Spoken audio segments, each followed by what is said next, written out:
All right, welcome to another episode of the Dana Barrett Show Zoom reboot. We are coming to you only when we have critical things to talk about, and today is one of those days. So joining me right now on Zoom is Representative Erick Allen from the Georgia State House, District 40. Erick, how are you today? I am doing well, Dana. How are you? I'm good. I feel like there are certainly a lot of issues to talk about as it relates to coronavirus and businesses coming back online and our state reopening and states across the country reopening. But I also think a lot of the stories that we were focused on before the coronavirus have now gotten overlooked by a lot of people, and rightfully so. I mean, I understand that we're trying to survive from a physical standpoint, from our health perspective, and then also financially. But, you and I have been having some conversations offline about an issue that affects your district and hopefully my soon-to-be district if I win the congressional seat that I'm running for. And so I just thought it was important that we talk about ethylene oxide and the Sterigenics plant in Cobb County. So I think for a lot of people that will tune in, they won't have really heard much about this. So can you kind of give me a little bit of a background on, first of all, what is ethylene oxide? So ethylene oxide is a gas, a chemical gas, that is used to sterilize medical equipment. So if you look at the ethylene oxide sterilizers, they're basically the last step of the manufacturing process for medical equipment providers. So catheters, syringes, tubing, those types of things. What happens is Sterigenics gets the pallet, the materials are in a box on a pallet, they bring it into a chamber, and the ethylene oxide is so powerful that it can penetrate through all of the packaging to get to the equipment to sterilize it without the packaging being disrupted.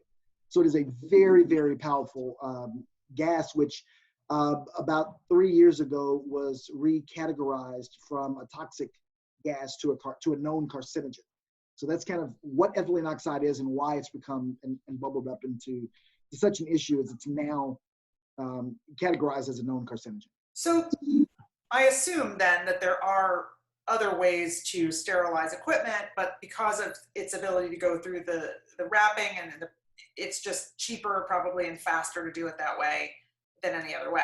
Well, and not only that. So, I mean, I like to be balanced in how I talk about this. So it's when you look at the sterilization, there are other processes, steam, gamma ray, and Sterigenics as a company, the parent company, does all of those other methods. Okay.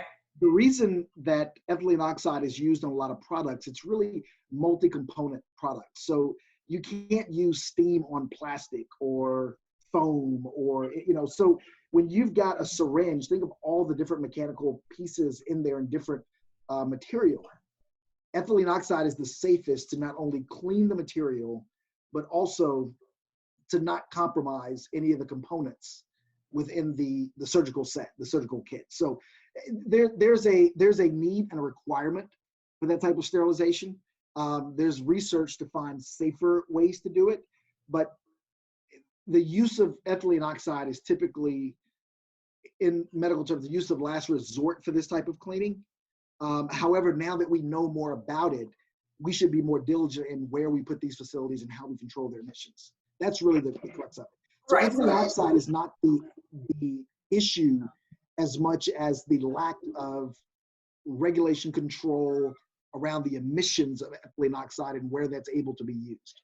Okay, so right. So if the process itself, if it's done safely in the right environment and the outside world is protected from what's happening in the chamber in which things are being sterilized, if that's all good, it's fine.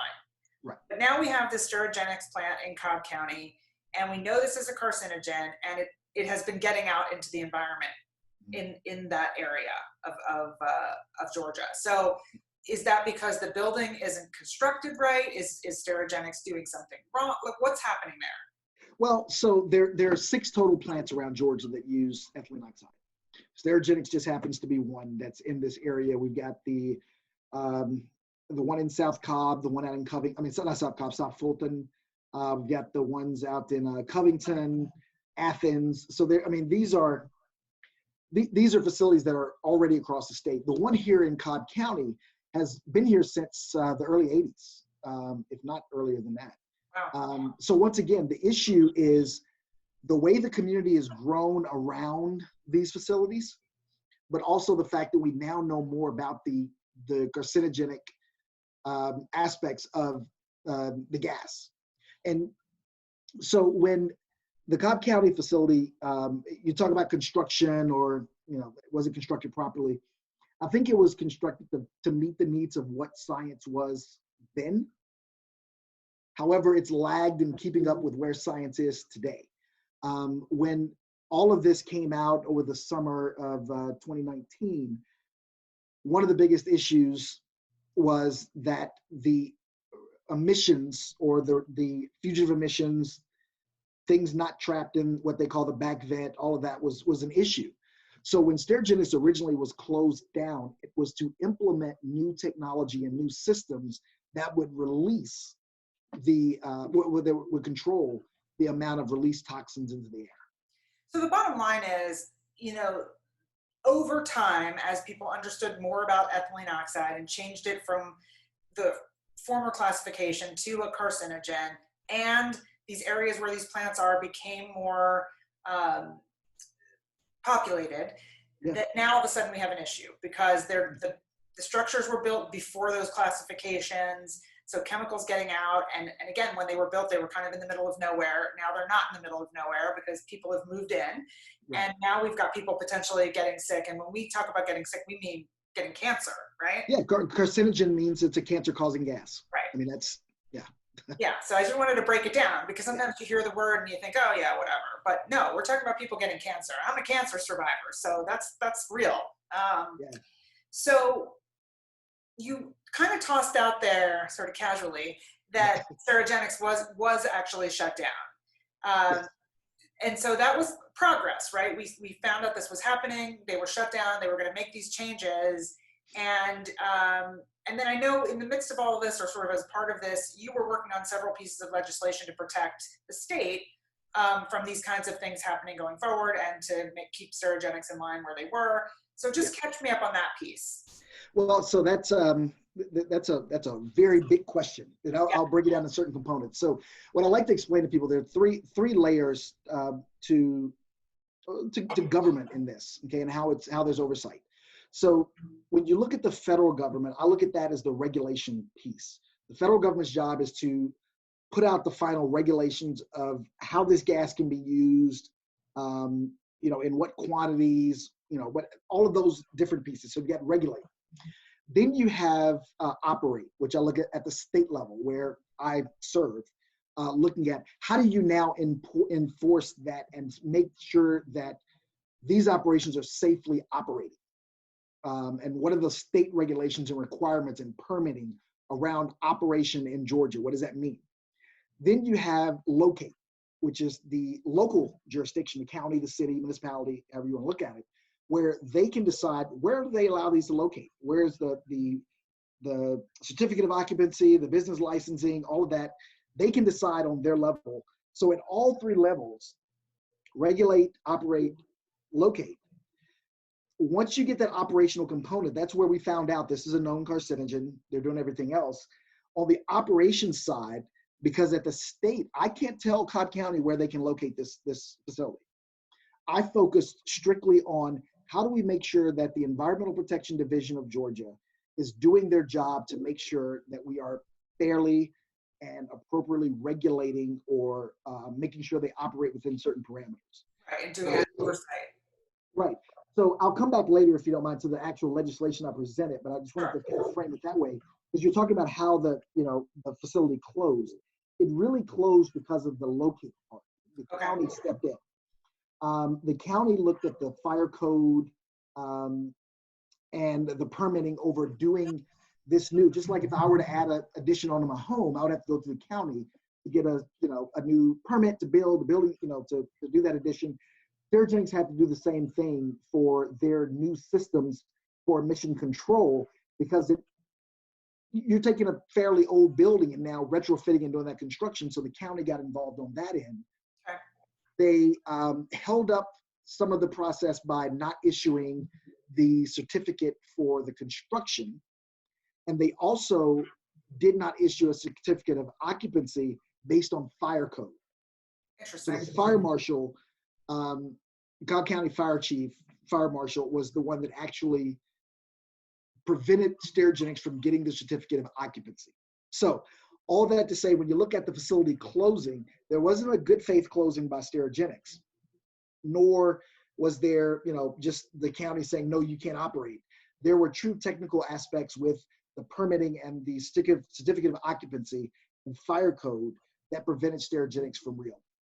So that's kind of, hopefully that was a good answer for the. Yeah, it was, but then I'm just thinking, because I sort of know what's happening now, at least at some level, and my understanding is that when all of the coronavirus stuff bubbled up, Sterigenics was able to reopen even though they hadn't really met all the requirements to reopen, so that they could sterilize, theoretically, I guess, gowns and masks and what have you, using ethylene oxide. So I think the big question is, have they put all the systems in place to meet the new regulations as a carcinogen? And to have they finished all that building, and has Cobb County come back in and certified that yes, that's all good, or where are we in all of that? So where we are now is, and most people that follow me and follow the progression of this, back in March, the FDA got involved and sent a letter to Governor Kemp, his staff, and to the chairman of the Cobb Commission, and to myself and others. I mean, it was sent all the way through, saying that they were asking for Sterigenics to be reopened to respond to the COVID-19 virus. My response was to clarify with the FDA of what exactly they were asking, because to your point, Sterigenics was not given a certificate of, they're not a functioning operation. I'll fast forward through a lot of the details just to say that the pressure was enough to where the chairman of the Cobb Board of Commissioners gave an emergency order for Sterigenics to reopen, only for the purpose of sterilizing PPE that was in response to the COVID-19 virus. That same night, Sterigenics sent a letter saying that's not good enough. We want to be able to open fully. After some more emails, communications through the governor's office, through some of the congressional offices, which is why we would love to have someone else in Congressional District 11, but we'll save that for another day. Some of those communications basically created a situation where the chairman said he was standing firm on they would only be allowed to open PPE. The way they were able to get around the certificate of occupancy issue was the county said, we're not going to send someone out to evaluate the new equipment and emission control systems that were put in. As long as Sterigenics gets a engineer to sign off on the fact that it was installed properly, they would be allowed to reopen. So basically, they were allowed to reopen based on a good faith letter from an engineer that they were able to hire that said we did everything correct. So that's how they were able to open. So once all that was in place, they wanted to do more than the PPE.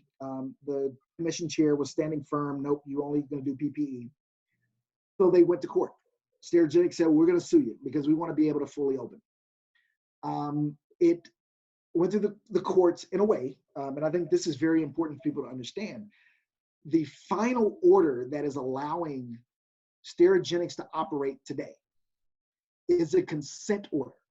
And just by nature, the consent order means that not only Sterigenics, but the county agreed to this parameter to keep it from going to court.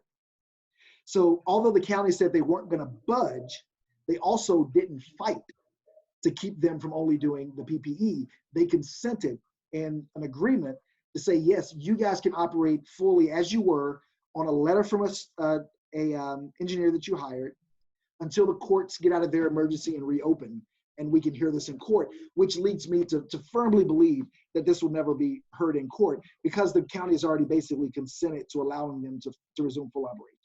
So to some extent, and correct me if I'm wrong, it sounds like they're back to doing everything they were doing before. And we really don't know if they have done everything they should or should not have, should have done, I guess, to address whether or not ethylene oxide as a carcinogen is getting out into the environment. We are allowing a company that has continuously lied to the public, to every layer of elected official, to self-attest that they are following the rules as they know them. So it's an issue that, like you said, with the pandemic and the other things going around, we probably haven't focused on it as much as we should. But this really is a concern that we are allowing a company who knowingly has been misleading at best, fraudulent at worst, to operate on good faith, which they have none. Yeah, well, and I think what's frustrating for me about this, as someone who's trying to sort of learn it all, in a large part after the fact, and sort of catch up, if you will, is that it feels like, and you correct me if I'm wrong here, but it feels like everybody has kind of gotten their CYA. Like, I saw your letter to the FDA, and the FDA sort of said, well, we didn't say anything about Sterigenics. We just said to the governor, what can you do to help? And then the governor's going to say, well, the FDA said I needed to do X, Y, Z. And then Sterigenics is going to say, well, the Cobb Commission let me do this. And then Cobb Commission say, well, no, we didn't. It feels like everybody's doing the finger pointing, and ultimately the citizens are the ones getting screwed here. Yeah, and it's, unfortunately, it is a lot of finger pointing. It's also a lot of, you say CYA, I'll use that term as well, because the FDA's letter and their communications, which I put out there for everyone to see, clearly states that they were wanting Sterigenics to reopen. Because my question, if you noticed in the response letter back from FDA, the reason they said that is because I asked specifically, under what authority are you referring this plant to be back open? Because it was to a specific plant.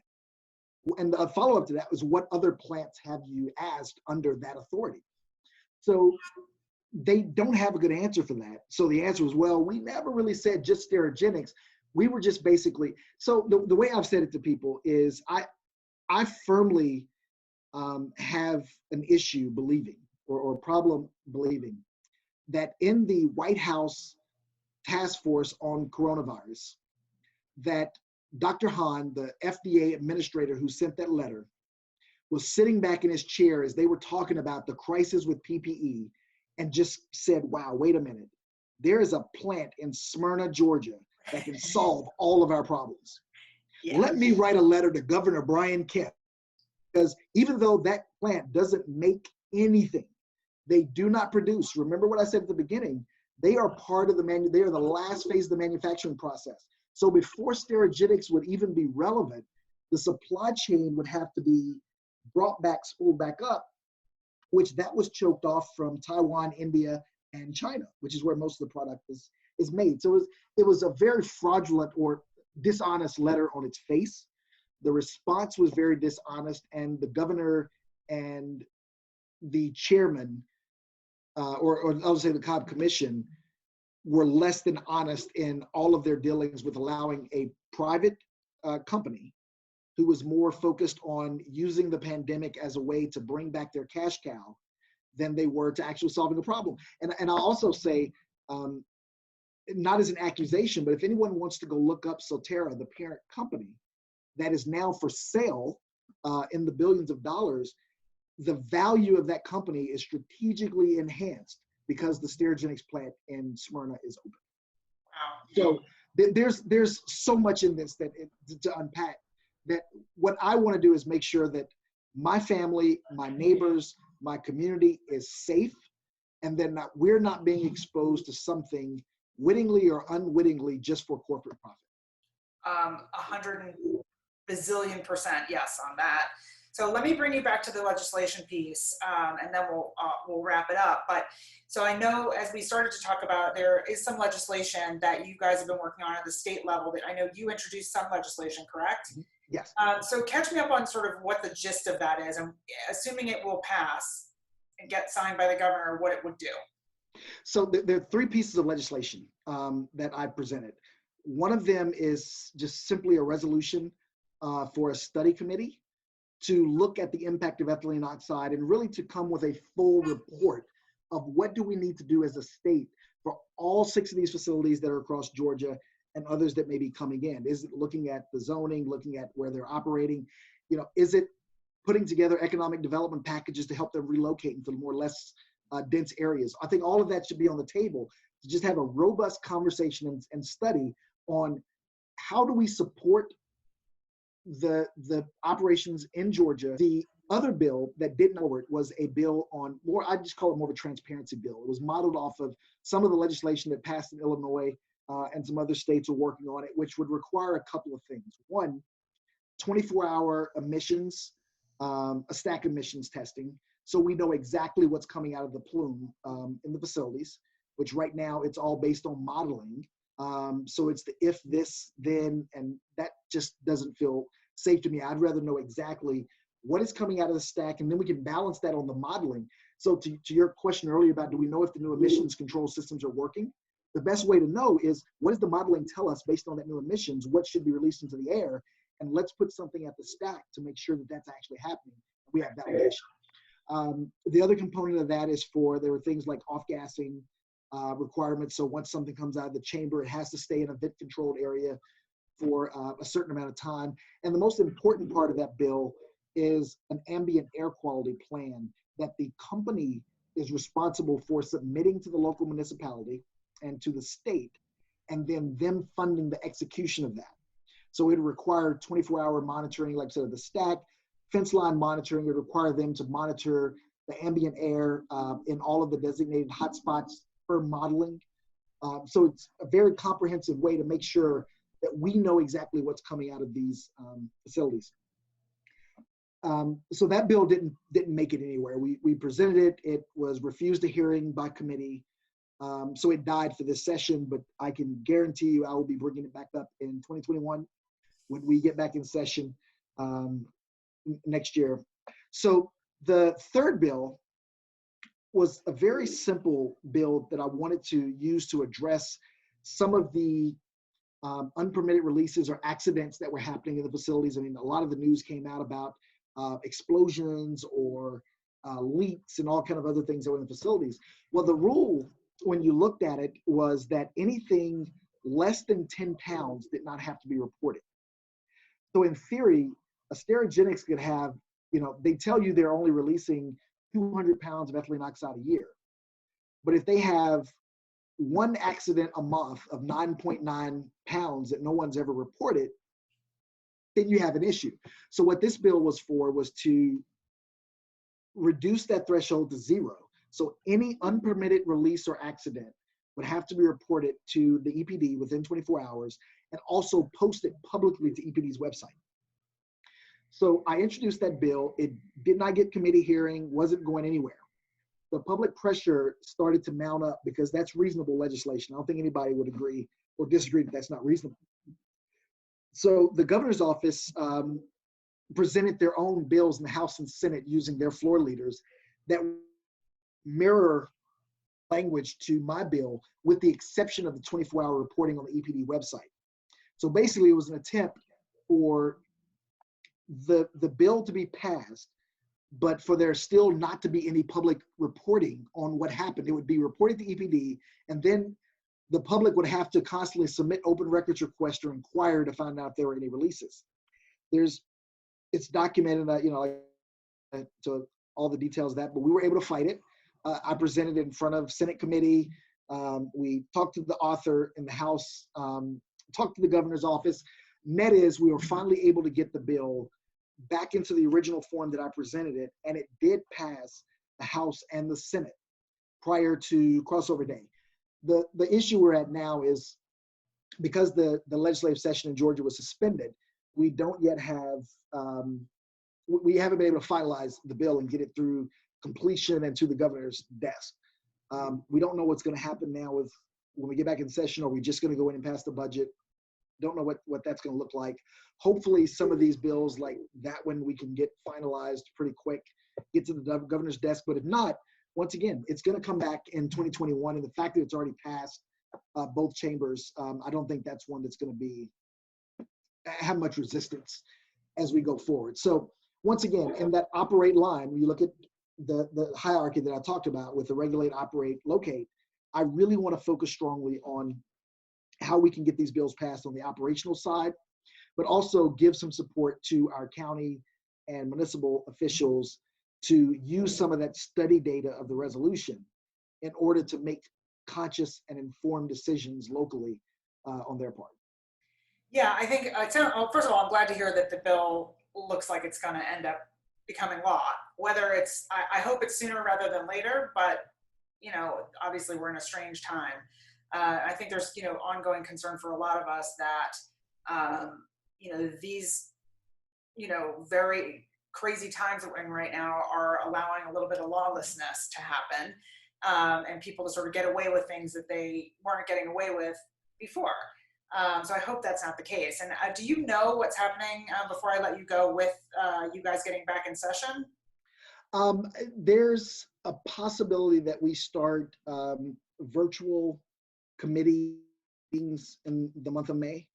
Okay. And because they're not formal, we won't be able to take any action, but I think the budget is going to be the biggest issue. And I know that's been impacted severely.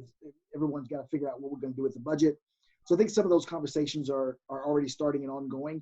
It looks like we will get back in session either right before or right after, I believe right after the June 9th primary date. I think they're looking at right now the 11th or 12th.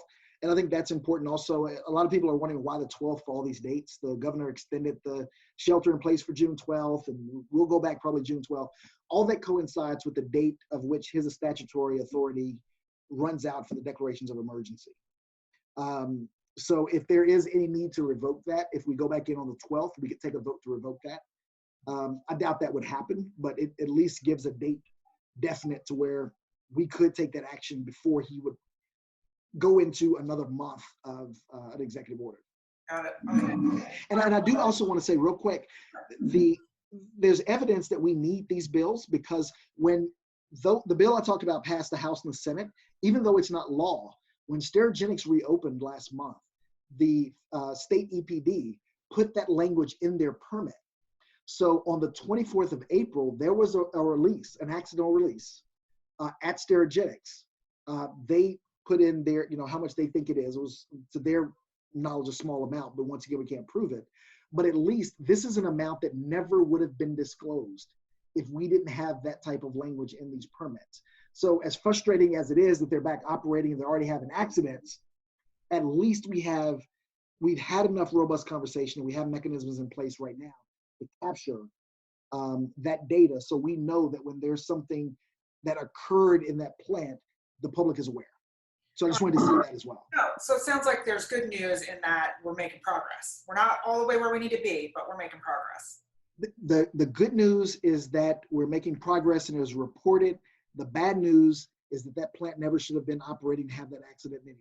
So we can look at both sides of that, you know, and take from it what you will. I hear you. Well, listen, I really appreciate you kind of filling in a lot of the blanks on that subject and keeping people up to date because, as we've said, you know, we're not getting coverage of this on the news right now. So thank you for staying up on all of it. Representative Erick Allen, a pleasure to talk to you. Thank you so much. I really appreciate it. Thank you.